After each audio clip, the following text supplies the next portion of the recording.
Carolina will vote on Saturday. But on Sunday, I'll still be running for president.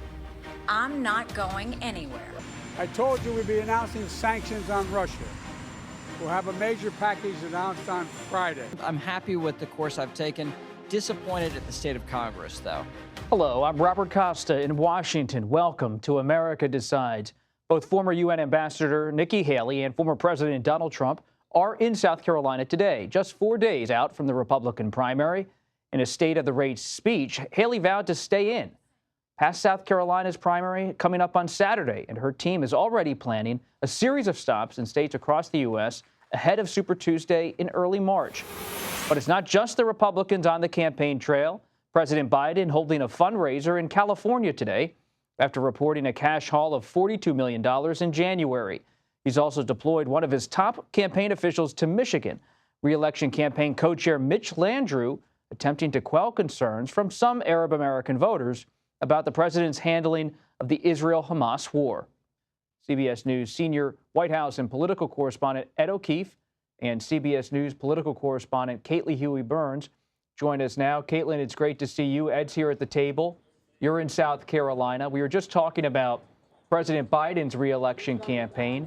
That's all unfolding as the South Carolina Republican primary heats up. Nikki Haley today saying she is staying in the race. Not a surprise, but why did the campaign, Caitlin, decide to have the former ambassador make that kind of statement today, days before the primary takes place? Yeah, Bob and Ed, good to see you both. Well, this has been a question hovering over the campaign as she is poised to lose her home state here on Saturday. She's trailing in the polls by 30 points, and she's being asked over and over again, what is your path forward? I mean, we asked her yesterday, what state can you win? And she hasn't been able to describe exactly what that path forward would be, simply saying, I'm taking this state by state. We have to let the people vote. There have only been 3 contests so far. So the campaign kind of saw this as a moment to kind of address all of those questions and make it clear that she is committed to this through Super Tuesday. What I found interesting today, she repeated a lot of what she's been saying on the campaign trail, but interestingly today she talked about her own political future, and she said, I'm not going to kiss Donald Trump's ring, and I'm not concerned about my own political future. I'm not concerned about retribution from him. So kind of making this clear that she is kind of putting her campaign as kind of the last stand against Donald Trump, even as he looks well positioned here in South Carolina and beyond. And in response, Trump campaign's spokesman Stephen Chung issued a tweet where he used a vulgar rephrasing of Nikki Haley's comment to say she ultimately will endorse Trump, in his opinion. Turning to you, Ed O'Keefe, President Biden today was asked about who he'd rather run against, Nikki Haley or Donald Trump, and he said, I don't care. What's the real view inside the White House about this Republican race? They know how to run against Donald Trump and win, and I think they'd like to do it again. And they continue to show the incredible ability to raise so much money in the process of doing this. $42 million in January across his campaign, and 3 other essentially joint accounts that they have with the Democratic National Committee.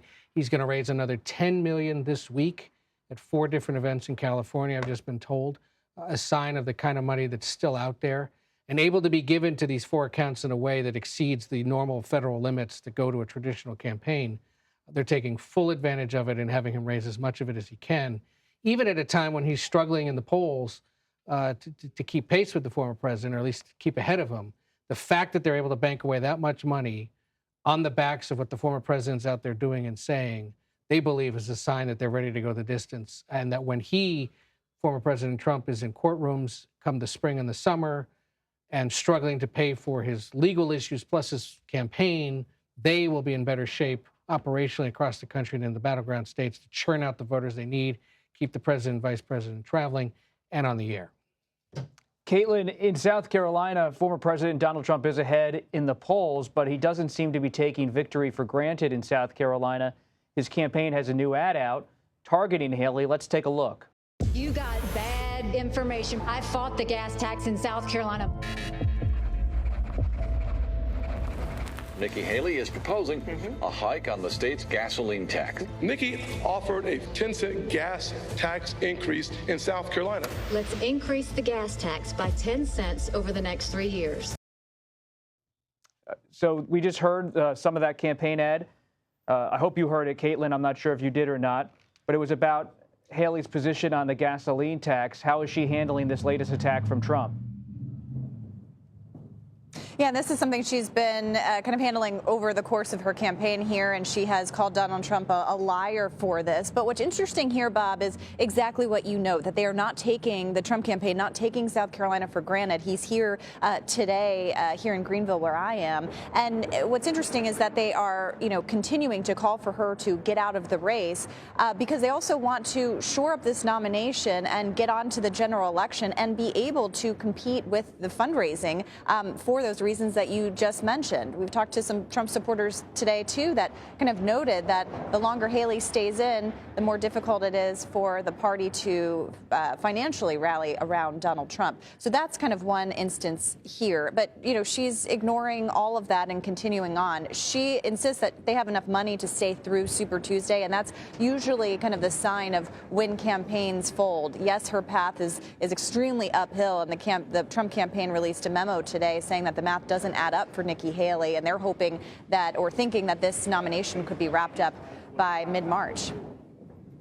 Ed, what's your assessment as a veteran political reporter about Haley's decision to stay in and the possibility that she stays in through Super Tuesday? Even if she doesn't win states, is she trying to accumulate delegates? Should Trump have some kind of problem down the line, or is it something else? That seems to be the only logical explanation at this point, that if she can keep hitting 35, 40% in some of these states, there's at least some banked away that should something happen to him between now and convention time, she's got the argument to make that, well, I was the next one accruing the next biggest pot of them.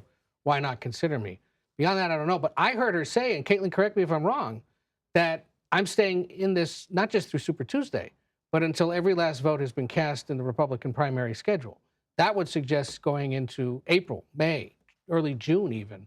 And if she has the runway for that, then that appears to be the plan. And if she wants to continue billing herself as an insurance policy, well, okay. But that would require things to happen to the former president that may or may not happen, given the delays in his trials, as you know, that won't begin until late March at the earliest, and even then may not cause the kind of trouble that she or others might be hoping for. And what the other thing that strikes me is she continues to make almost the exact same argument she's been making the entire time, perhaps just a little sharper. I'm not one of the old guys. I won't cause chaos. I can beat the president. I can help Republicans win. But she's hitting a ceiling in South Carolina and probably everywhere else that the rest of the Republican electorate says, okay, fine, but we still want to go with him instead. So you wonder to what extent will that succeed come Super Tuesday and beyond. Caitlin, Ed mentioned some of the looming trials, especially on the federal level, January 6th, classified records, but there is a criminal trial in New York scheduled to start in late March. The hush money payments to Stormy Daniels from 2016 now under the spotlight by the district attorney in Manhattan, Alvin Bragg. That will be a 6-week trial. Behind the scenes, maybe not in her speech today, but behind the scenes, are Haley allies talking about that trial and the possibility of a Trump conviction come April or May or June in New York as a reason to stay in through at least the early summer? Yeah, Bob, it's really interesting because that's kind of the shift that I noticed this week. Over the course of the campaign, as you both know, Donald Trump's rivals were really hesitant to criticize him over any of these trials. In fact, came to his defense on most of them because his supporters were too. But this week we saw Nikki Haley really sharpen her attacks when it comes to the court cases, saying over and over again that he's going to be in court, not on the campaign trail. That's going to be a distraction. She hasn't really commented on the substance of the various trials and indictments, but she has, made this a key part of her stump speech here in South Carolina. The issue is, though, for her that it's not put any sort of dent in Donald Trump's support. Poll after poll shows about a 30-point lead for Donald Trump here, and those kinds of attacks just aren't, really penetrating here in South Carolina, where it very much feels more like his home state and not hers. So the play is for these Super Tuesday states, some of which have open primaries, but still it's important to remember that Donald Trump has not only such a hold on the base, but a hold on kind of state party infrastructure as well and state officials. It's been notable, too, that Haley doesn't really have many, big-time surrogates out there for her in the party. She counts that as kind of a badge of honor, but that also speaks to the way in which Donald Trump really has shored up the Republican Party in his favor. And the RNC coming later, once he's the nominee, perhaps, is a good sign of that. Caitlin Huey-Burns in South Carolina and Ed O'Keefe here in Washington. Thanks to you both. We keep hearing about how high-profile House Republicans are retiring. We'll discuss what those exits mean for governing on Capitol Hill and for the Republican Party. That's next. You're streaming America Decides.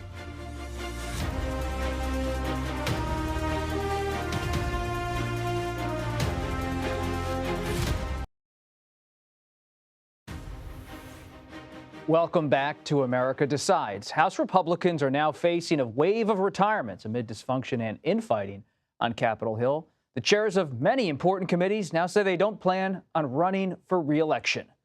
Major Garrett and Scott McFarland join us now. Major is CBS News' chief Washington correspondent. Scott is a CBS News congressional correspondent, two of the best in the business. Great to see both of you gentlemen here at the table.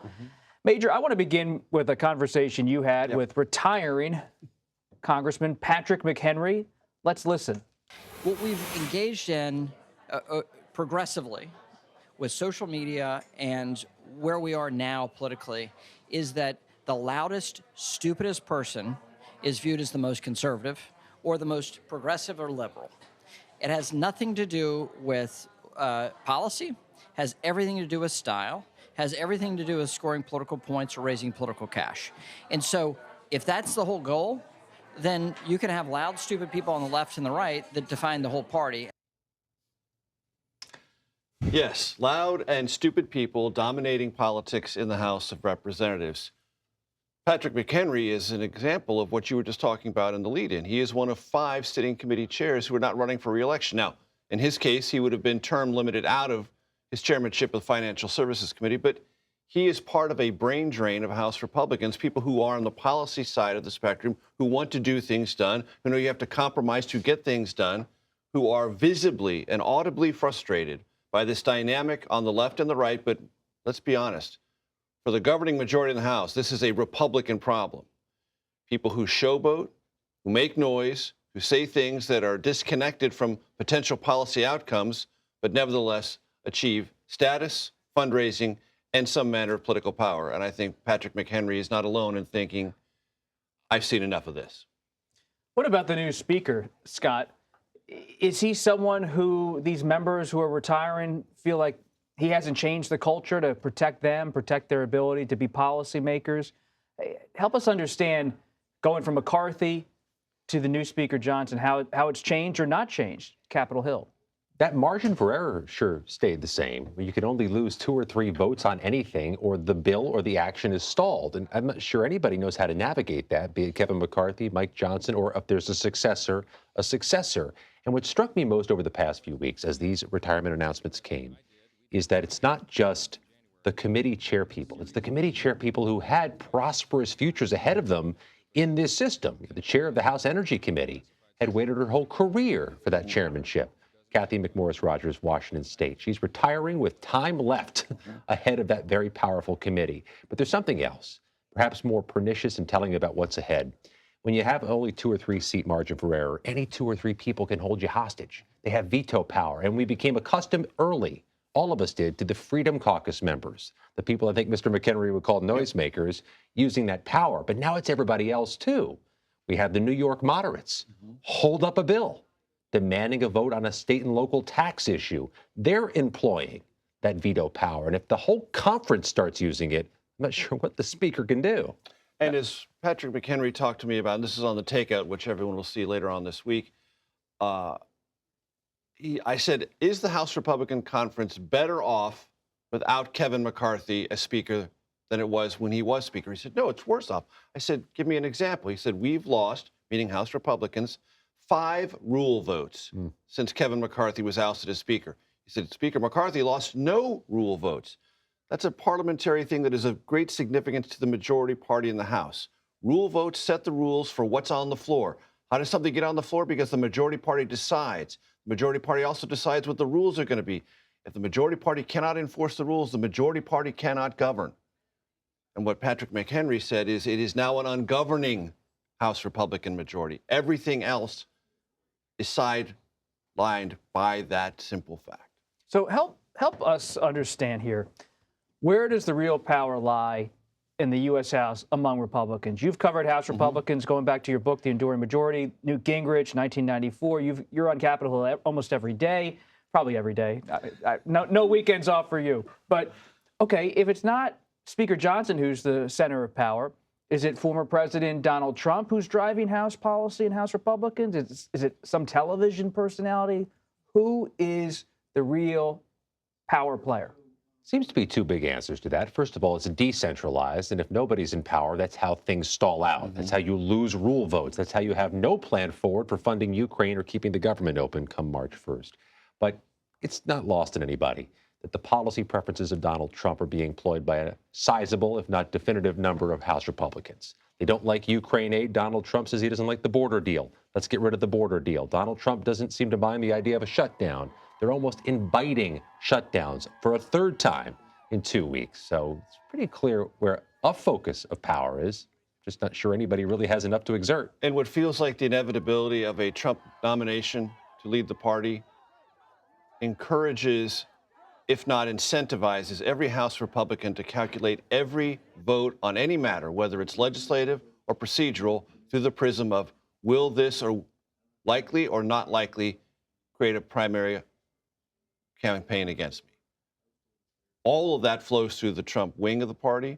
All of that influences every House Republican, whether they're in leadership or rank and file. And we're on the eve of congressional primary season. I mean, it starts in a matter of days in states like California. You can't get outflanked to the right now, not at this time in the calendar. Does President Biden use this as part of his reelection campaign, this whole scene in the House GOP? Oh, I think as a side issue, there are going to be bigger issues: abortion, the economy, democracy. But as a side issue, dysfunction, chaos, ungovernability, and a sense that even with the majority that they beg the country to give them, they don't know what to do with it. Where are House Democrats? Is Hakeem Jeffries, the minority leader, is he building ties with Johnson, or is it just a standoff way far apart? House Democrats will tell you Hakeem Jeffries and the Democratic caucus are why the government's still open, why the debt ceiling wasn't breached, why all the blocking and tackling of government through the House is happening with a Democratic majority of votes on all these big bills. I got to tell you something to watch next week. March 1st is the first of two deadlines for a government shutdown. 1/3 of the government shuts down March 1st. The other 2/3, including the Pentagon, March 8th. It's almost as if they're willing to flirt with the first shutdown because the bigger stuff comes March 8th. That's going to be an issue. I think they may be more willing to breach this first deadline because it's smaller and because they've come so close 2 times already. Think about this. The House Republicans, if they have a campaign slogan to keep the House Republican majority, it has to be something like this: re-elect us so we can share power with Democrats. That's the reality.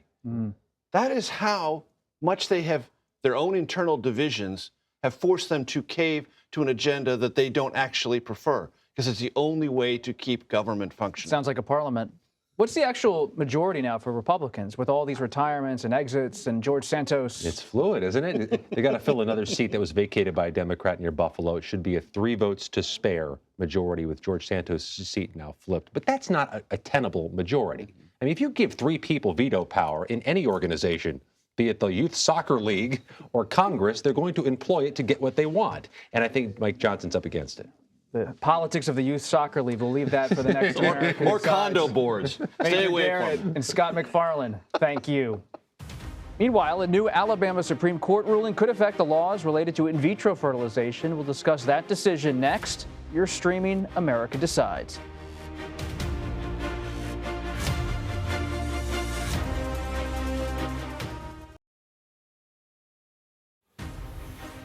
Welcome back to America Decides. The Alabama Supreme Court ruled last Friday that frozen embryos are now considered children under state law. It's a ruling that critics say could have implications for fertility treatments. CBS News political reporter Shauna Mizell joins us now. Shauna, thank you for being here. Tell us about the significance of this decision. Yeah, so Bob, some families had actually brought this lawsuit after the embryos that they were storing were dropped and consequently destroyed. And they brought this lawsuit under the Wrongful Death of a Minor Act in Alabama. But a lower court judge in that state had said that embryos were not considered children, but the Alabama Supreme Court now reversing that decision could have some further implications looking forward.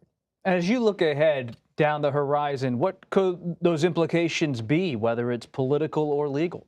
So reproductive rights advocates are now saying that this could have implications outside of the state of Alabama because the Supreme Court has now set a precedent. But in the state of Alabama, they are saying that the cost of IVF could increase significantly, as well as the costs affiliated with storing embryos.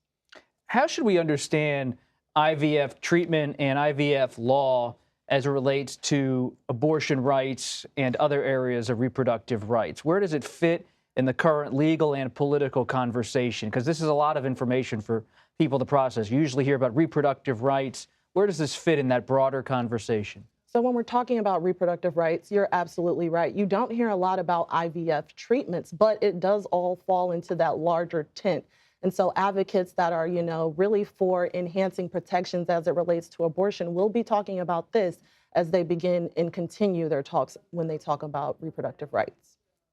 You cover politics for us so well. In 2022, we saw abortion rights become a galvanizing issue, not only for many Democratic voters, but for some so-called non-voters, people who often don't participate in the process. They came out in red states, traditionally Republican states, because abortion rights was often on the ballot across the political map.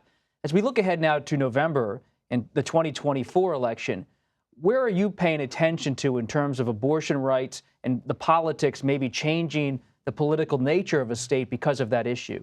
So we will always be paying attention to battleground states, especially in a general election. So states like Arizona, Nevada, but even Florida, where there's efforts underway to put reproductive freedoms and protections to abortion on the ballot come this November, that could all have further implications as we look at the general election as well.